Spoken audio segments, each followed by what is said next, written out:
My name is Joseph Leibrandt of Roosevelt University. I'm a sophomore graduating class, and this is an interview for my political honors class. And I'm joined with Micah Walters. So Micah, could you tell me a little bit of your background and why you're joining us on today's interview? Of course, yeah. So first off, I'm a political science here at political science major at Roosevelt University, and I guess you asked me, and I was like, sure, why not? Let's do it. Can we get some background on who you are as a person? Of course, yeah. So I was born and raised in Dallas, Texas.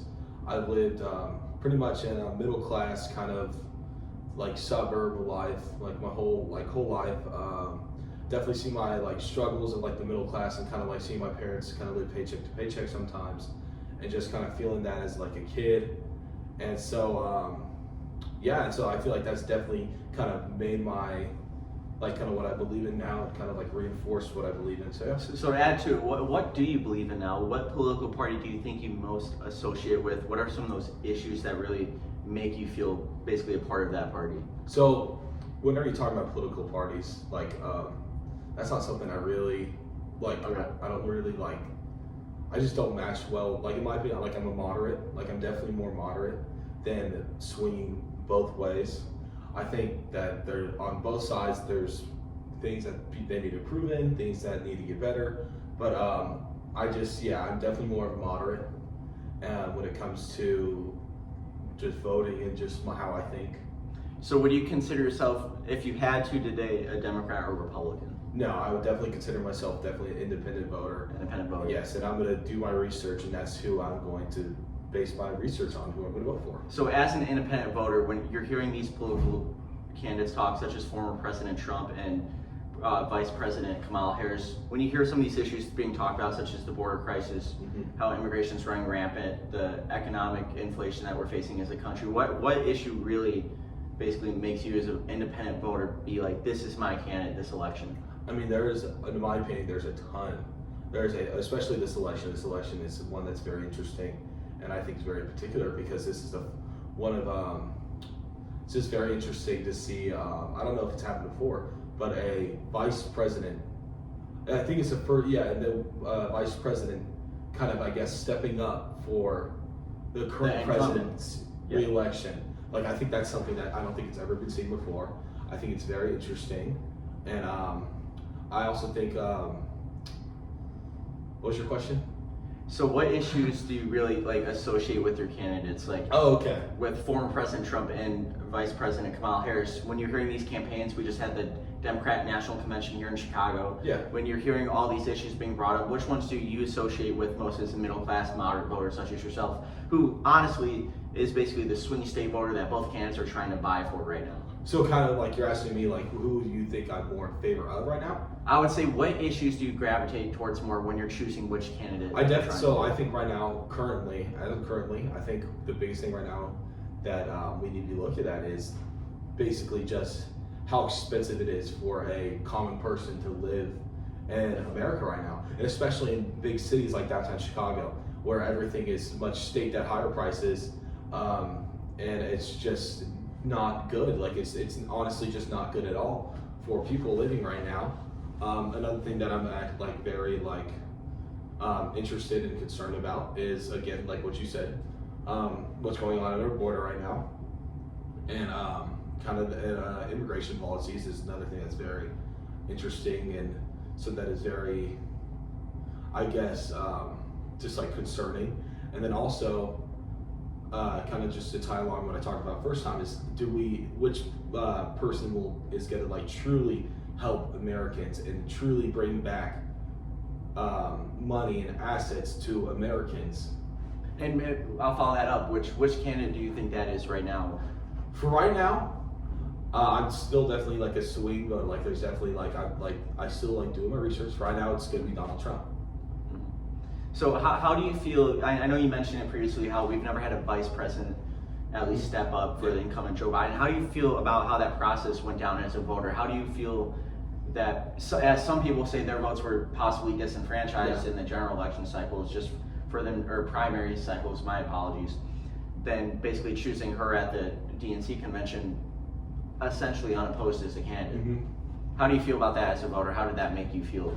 Well, so as a voter, well, so the first thing about that situation, and the first thing I wanted to bring up, is the fact that Kamala Harris had the worst approval rating of a vice president of all time. And so that is something that I think is pretty shocking to me. If you want to bring about like what is going on and like kind of who I want to vote for, I think it's very interesting that they would put her in that position when she was the lowest approval rating of all time, vice president. But in regards to how she was kind of brought into the position that she's in right now, I think that's also another very interesting thing because Joe Biden did win correct me if I'm wrong, but I'm pretty sure Joe Biden did win the primaries. Joe Biden was winning in the primaries, but it still had to be certified. It still had to be selected. So yeah, I just thought like that's extremely interesting. It's just honestly just interesting.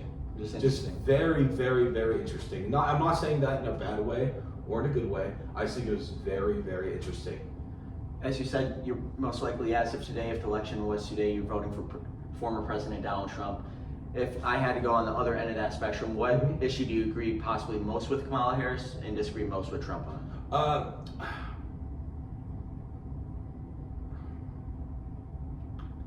Let me think. I'm trying to think of one that's just not kind of like just like out there. On the surface, Democrats recently have done a lot of infrastructure bill stuff with that. When it comes to war in Palestine, I definitely should think that we should have ceasefire on both our wars, but it sounds like Kamala Harris wants to keep standing with Israel. And I'm not saying standing with Israel is a bad thing. I'm just saying that war in general needs to stop. We need to stop funneling money to these countries and having them fight. Basically, Israel has free healthcare right now. Israel has all this stuff.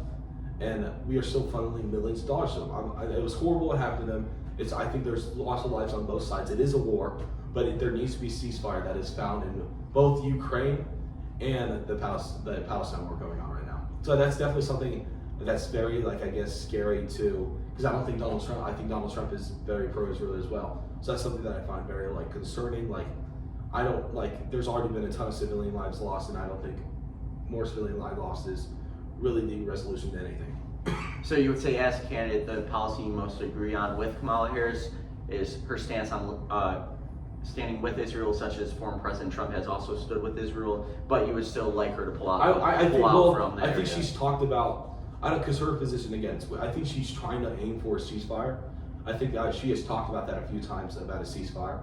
And I think that's one of her positives, is that she wants to do something like that.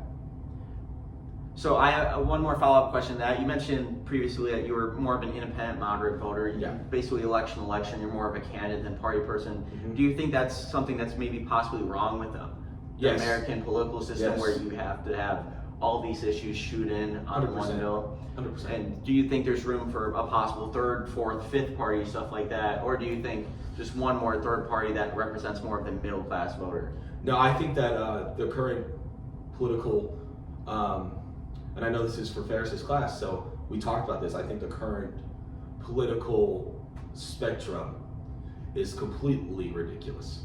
I don't, and I get that it's driven financially. I get it's only monetary. Like, the one reason why this thing is still monetary, it makes it's money. It's a money thing. But the fact that we only have a Democrat and a Republican, and that's the only two you can be, that's ridiculous. That is something that needs to change, because if you look at polls, if you look at most standings, most people aren't gonna line as a Republican or a Democrat. Most people are moderates, and that's just fact. Most people are moderates, and we need more people in politics to represent those modern people. And I feel like that, like, the fact that this hasn't happened is just ridiculous. So how did you feel in this election cycle with Robert F. Kennedy Jr. running, basically fulfilling that more economic conservative role while still remaining socially progressive and basically trying to get the younger voter, unlike previous people running for that nomination spot? And how did you think that basically was perceived by the American public, that third party candidate? I think it was really very interesting. I knew from the beginning that he wasn't going to do anything. I knew he wasn't going to win because he was third party, and it is unfortunate.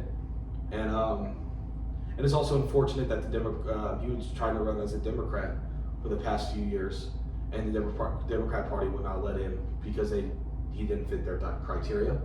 I think that's a shame that because I think he would have done really well for the Democrat Party, and I think he's something like, again, me, someone that I would actually consider voting for as and voting Democrat is him. I think he was very close to getting my vote, and it's a shame that that's not something that people look into. There's third parties, and I get it. Look what's being pushed on media right now. It's going to be Trump or Kamala. It's not going to be Jill Stein. It's not going to be Kennedy. It's not going to be any of these people. And it's a sham. Like it's a sham. Do you believe that's more because of the super PACs more involved in politics or corporations essentially trying to funnel all these candidates together, where they need a Democrat and just Republican because it's how they possibly have more of a stronghold on the American public than having? I think it's all money. All money? I think it's all money. I think all money. I really do think it's all money. And I think also it allows for, because people try to say it tries to make things easier, but they kind of but it's again two completely different sides. Like that doesn't make anything easier. Like you need more people that you need people that are more along here than these two just completely different sides. So do you believe essentially as a candidate that RFK Jr. just point blank wasn't able to get as big of a platform as expected because it was third party? Oh yeah, 100%. Yes, he wasn't able to get Social Security or anything like that either because he was a third party candidate. Well, he did get Social Security, but it was a little later. But again, he was a third party candidate, and yeah. To go on to that, because it became under scrutiny, knowing all the Kennedy assassinations that took place, just being his grandson. Do you believe that he only received security after the Trump assassination attempt, or was it merely just because they did not want a third-party candidate to have basically credibility like that as a whole? And it was basically the Republicans and Democrats reaching across the aisle for that. Yeah, I think it was them trying to just kind of, push him in the corner, kind of keep him away, and just, yeah. So to follow up with that, what do you think right now is the biggest threat facing our democracy with the 2024 election cycle? Man.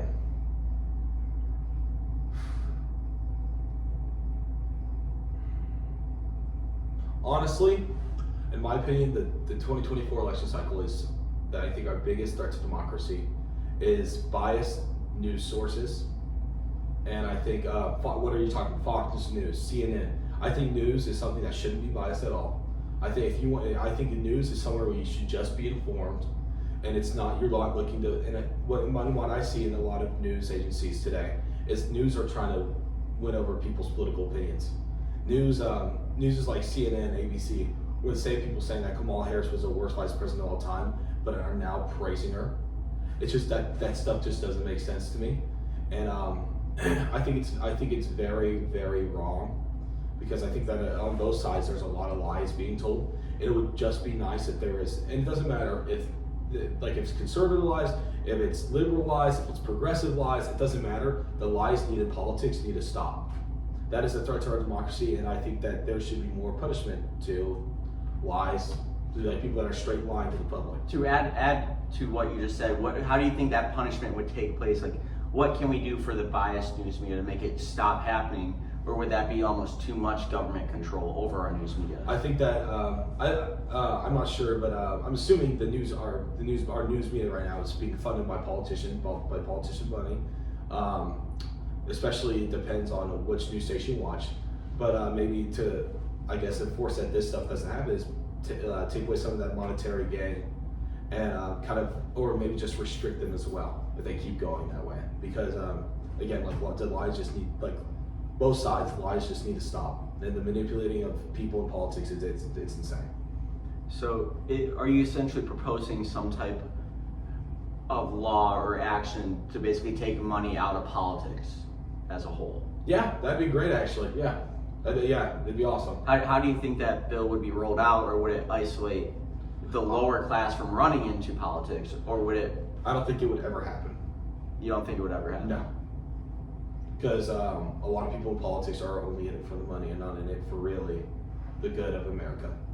So when you see a candidate like former President Trump, who's made millions, whether you want to talk about his debt versus how much he's made, which is a common argument for former President Trump, versus someone who's just let's say like yourself, who's just now getting into politics, which essentially candidate would you, let's say they were running for a House seat in our 14th congressional district in Illinois, which candidate would you possibly see yourself more in, a millionaire versus a self-ran person, or by taking the money out of politics, do you think it just basically isolates the lower guy out because he can't basically afford it?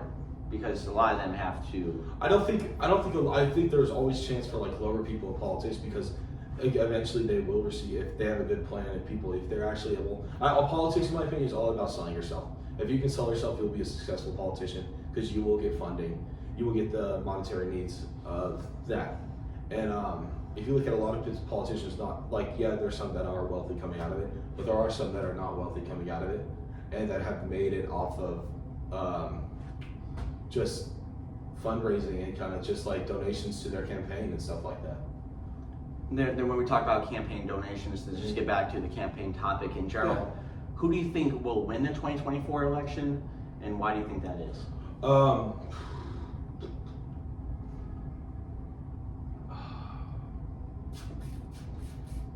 It's definitely going to be I think it's 50-50, but I do think Donald Trump will win the election. And how do you think he does that? What's his plan basically going to November from I think now? it's him winning battleground states, and I think it's also him having an actual good debate this time around whenever he gets, and hopefully accepting another debate and having a good debate. And I think, and hopefully, another thing like we were talking about earlier is the bias of media is you can't not watch that CNN debate that they had with Donald Trump and Kamala Harris and tell me that that was unbiased news.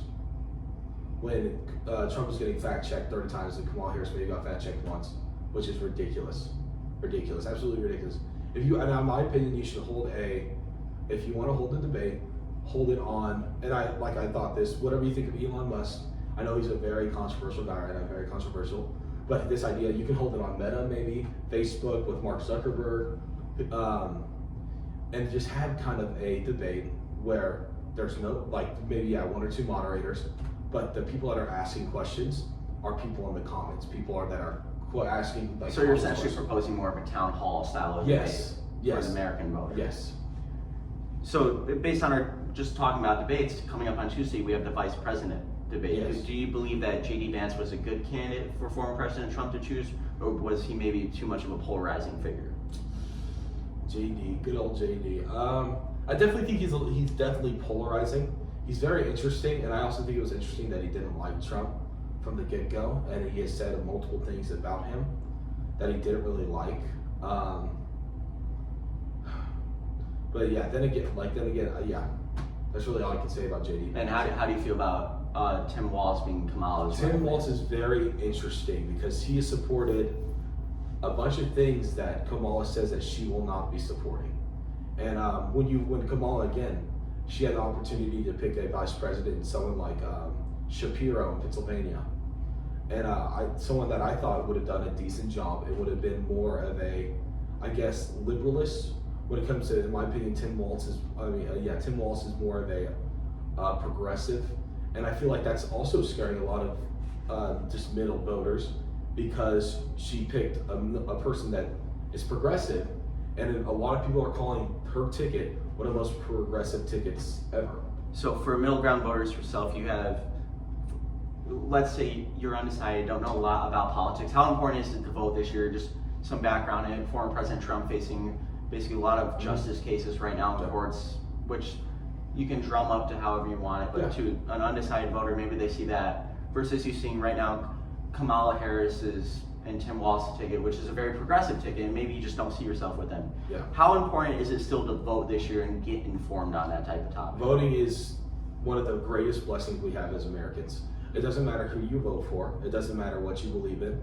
In my opinion, I think voting is something that should be a national holiday, and it sucks that it isn't, because it is such a big thing, and it's not every person in this world is able to vote.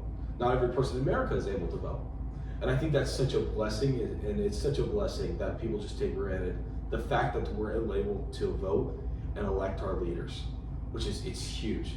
You see it in China. Like you see these people in China, Russia, that kind of just like hate their leaders, and it's just kind of like a horrible, you know, a horrible kind of. Horrible. You can continue. A horrible. Just like a kind of like a horrible predicament they got themselves in. So when it comes to voting, you mentioned you want it to be a federal holiday. Do you think possibly both the Democrat and Republican Party doesn't want it as a national holiday, or is it just merely just something of the Congress not being able to work on it? I think it's something that's just like kind of overlooked. I don't think it's like a Republican Democrat kind of thing. And like that's another thing like that drives me nuts about American politics is the fact that like these people can't seem to get along. Like Republicans and Democrats seem like I feel like especially in this last election are just so like torn. The political polarization of our country. It's just so torn, and it's like it's just like it's very disturbing, and it's very hard to see that when this country has tried so hard to stop things such as segregation of people, and then you see us completely trip out over something that like we really can't even control. Like we can, but like as an individual, you don't control that. And it's a very sad thing to see, and I think it's horrible that like some people are getting just like if friendships are ending, relationships are ending because of this. People won't talk to other people because of how they feel about certain things. I think that's actually I think that's very sad, and it really kind of exposes like just how like disgusting our political climate is right now. So to add to that, you mentioned the obviously discussing political climate. What do you think happens based on who wins the election? What's basically the public's response to former President Trump winning versus Vice President Kamala Harris winning the election? Is it a lot different, or are we possibly going to see another riot or protest such as January 6th happen, or is it going to remain relatively calm based on how you feel about today and the political polarization of our country? I think we just how we were talking. I just don't see it ending. Like I don't think any party's going to be like, oh, we just lost the election. Let's get we're just going to go about our thing. So what's your response if Kamala Harris's ticket wins this election, you think, as a country? Then let's go into, after that, what you think the Trump response is as a country. I think the Trump it's very disappointing. Very, I feel like they would be very disappointed, like I said, and maybe angry, maybe frustrated, maybe tired. I truly just don't know. Like that's like no one could have predicted that what would happen on January 6th. No, and nobody truly knows the full details of January 6th. Donald Trump has said multiple times that he told Nancy Pelosi to get the National Guard into the Capitol and kind of help that situation out because he had a feeling that's like. Do you think his claims of election fraud possibly pushed that January 6th 100% farther? Yeah, I think yeah, definitely 100%. Whether or not you disagree with him. And he's just a guy. Yeah, 100%. And yes, we shouldn't be rushing the Capitol at all. That's horrible. And he should be held accountable to that. But also at the same time, he did ask Nancy Pelosi and a bunch of other people, like leaders, to the National Guard over help that out. But at the same time, he's the same organization that just blocked, the Republican Party just blocked Joe Biden's plan to slow down illegal migration into America. So at the same time, it's just again a constant war,